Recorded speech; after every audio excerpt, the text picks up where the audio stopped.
सुप्रभातम सभी को। विभिन्न प्रकार के प्रतियोगिता में लगे हुए युवकों के लिए ये सुनहरा अवसर है। इस YouTube के माध्यम से मैं आपको विभिन्न प्रकार के प्रतियोगिताओं में 100% नंबर दिलाने का काम जरूर कराऊंगा।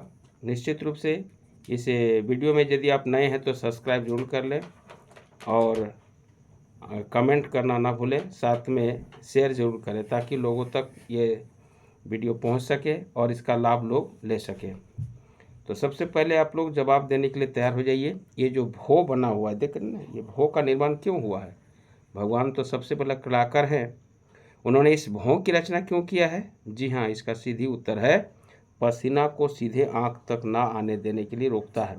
पसीना जो होता है शरीर में, वो पसीना सीधे आँख में ना प्रवेश करे, उसको रोकने का काम कौन करता है? भों करता है।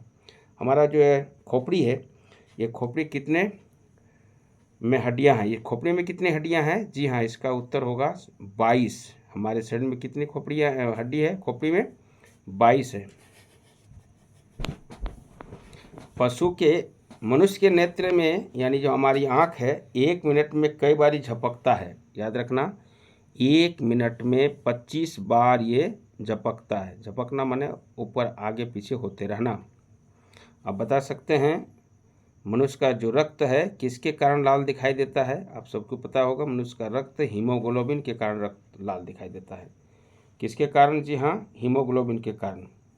तो मनुष्य के शरीर में रक्त में ऑक्सीजन को कौन पहुंचाता है? आगे प्रश्न आएगा। मनुष्य के शरीर में रक्त को जो पहुंचाने का काम करता है वो कौन करता है?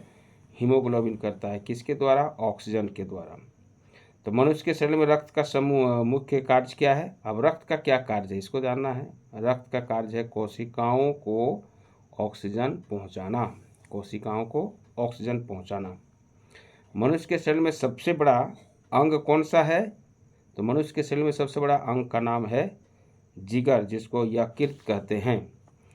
आप बता सकते हो एड्स के विषाणु की खोज किसने की थी? एड्स के विषाणु की खोज लूक माटा गलियर रॉबर्ट गेलो ने किया था। मलेरिया की बीमारी का प्रभाव शरीर के किस अंग पर ज़्यादा पड़ता है? जो मलेरिया डेंगू मच्छर के काटने से, मादा एनफ्लूएंजा मच्छर के काटने से ही होता है, वो शरीर को किस अंग को डैमेज करता है? जिगर को। इस प्रकार से हैजे के विषाणु की खोज किसने की थी? हैजे के विषाणु की खोज रोनाल्ड रॉस ने किया था। रोनाल्ड रॉस के द्वारा किया गया था। अब आगे आते हैं दूसरे विषय पर, बताइए सामान्य ज्ञान से। रिक्शा सबसे पहले कब और कहाँ प्रारंभ किया गया था? जी हाँ, रिक्शा 1869 ईस्वी में जापान में किया गया था। महात्मा गांधी राष्ट्रीय कांग्रेस के अध्यक्ष के रूप में कब चुने गए पहली बार? तो महात्मा गांधी को राष्ट्रीय अध्यक्ष के रूप में पहली बार चुनाव जो हुआ था वो 1924 ईस्वी में हुआ है। ऐसा कौन सा प्रधानमंत्री हमारे देश में हुए जिसके कार्यकाल में राष्ट्र ध्वज को झुका ही रखा गया? याद रखना, वो है गुलजारीलाल नंदा। BBC लंदन जो आकाशवाणी केंद्र के लिए मशहूर था, इसकी स्थापना कब हुई है? 1925 ईस्वी में। ऐसा कौन सा वेद है जो गद्य और पद्य दोनों शैली में लिखी गई है? जी हाँ, गद्य और पद्य समझते हैं। गद्य मतलब जिसमें कहानी निबंध लिखा जाता है वो गद्य है। पद्य मतलब जिसमें कविताएं हैं, ग्रंथ है, इस तरह से। ऐसा कौन सा उपनिषद है, यानी है कौन सा वेद है जिसमें गद्य और पद्य दोनों शैली में है? तो याद रखना, यजुर्वेद। उपनिषद को फारसी में अनुवाद करने का श्रेय किसको जाता है? कौन ऐसे हुए जो उपनिषद को फारसी भाषा में अनुवाद कराए थे? याद रखना, उसका नाम क्या था? तो उपनिषद को फारसी भाषा में अनुवाद कराने का श्रेय दारा सिकाहो को। Indian institute of forest management कहाँ स्थित है? Indian institute of forest management Bhopal में स्थित है। अंग्रेजी में भारत में अपने पहली फैक्ट्री कहाँ स्थापित किया था? अंग्रेजों ने अपना भारत में जो फैक्ट्री है सबसे पहले कहाँ स्थापित किया था? सूरत में। भारतीय मानक समय को कब प्रस्तुत किया गया? सभी जानता है। भारतीय मानक समय जो है यह प्रस्तुत हुआ था 1 सितंबर 1947। इसको याद रखना। हमारा देश आज़ाद हुआ था 15 अगस्त 1947 को, लेकिन 15 अगस्त के बाद ठीक 1 सितंबर 1947 को ये जो मानक माध्यक रेखा है यानी मानक समय जो है वो ग्रीनविच को जो कहते हैं वो 1 सितंबर 1947 को प्रस्तुत किया गया।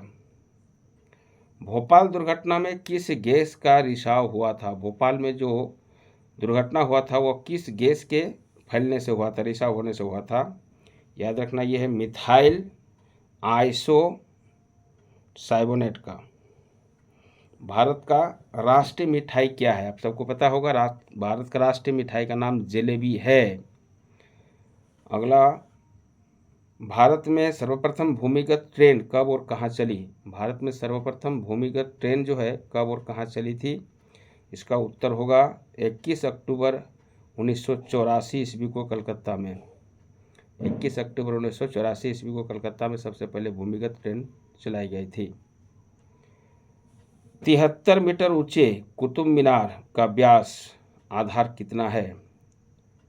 दिल्ली में जो स्थित कुतुब मीनार है वो 73 मीटर ऊंचे कुतुब मीनार का व्यास आधार जो है सो 15 मीटर का है। प्रसिद्ध कोहिनूर हीरा कहाँ से प्राप्त हुआ था? प्रसिद्ध जो कोहिनूर हीरा है वो कहाँ से प्राप्त हुआ है? आप सबको पता होगा, उसका है गोलकुंडा की खान से। शिवाजी के माँ का नाम क्या था? आप सबको पता होगा, शिवाजी के माँ का नाम जीजाबाई। महाभारत का पुराना नाम क्या था? कितनों को याद है? महाभारत का पुराना नाम जय संहिता है। चाणक्य किसके दरबार के मंत्री थे? चाणक्य किसके दरबार के मंत्री थे? चंद्रगुप्त के। बौद्ध सन्यासी उपगुप्त के प्रभाव से कौन सा सम्राट बौद्ध धर्म का अनुयायी बना? उत्तर होगा अशोक सम्राट। भारतीय क्रांतिकारियों में सबसे पहले किसको फांसी दी गई थी?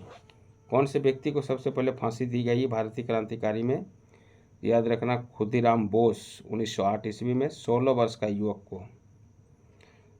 भारतीय रिजर्व बैंक की स्थापना कब हुई थी? आरबीआई। भारतीय रिजर्व बैंक की स्थापना 1935 ईस्वी में हुआ है। अब सबको पता हो जितने बैंक है वो किसके अनुसार चलता है, किसके नियम पर चलता है? आरबीआई के तहत चलता है। तो आरबीआई जो है यह स्थापना 1935 में हुआ है। भारतीय गणराज्य के प्रथम सभापति कौन थे? डॉक्टर जाकिर हुसैन। भारत के राष्ट्रीय चिन्ह कौन सा है? अशोक स्तंभ। कहाँ से लिया गया है? आप सबको याद रहना चाहिए, बनारस। तो इस प्रकार से विभिन्न प्रकार के प्रतियोगिता में पूछे गए प्रश्नों का ये संक्षिप्त छोटा सा रूप है। आप अगर यदि इसको और अच्छा लग रहा है तो कमेंट करना। बहुत जल्द ही नए वीडियो के साथ आपके पास प्रस्तुत होने जा रहा हूँ। नए वीडियो को लेकर के नए अंदाज में नए प्रतियोगिताओं के विषयों को लेकर के उपस्थित होने जा रहा हूँ। तब तक के लिए धन्यवाद।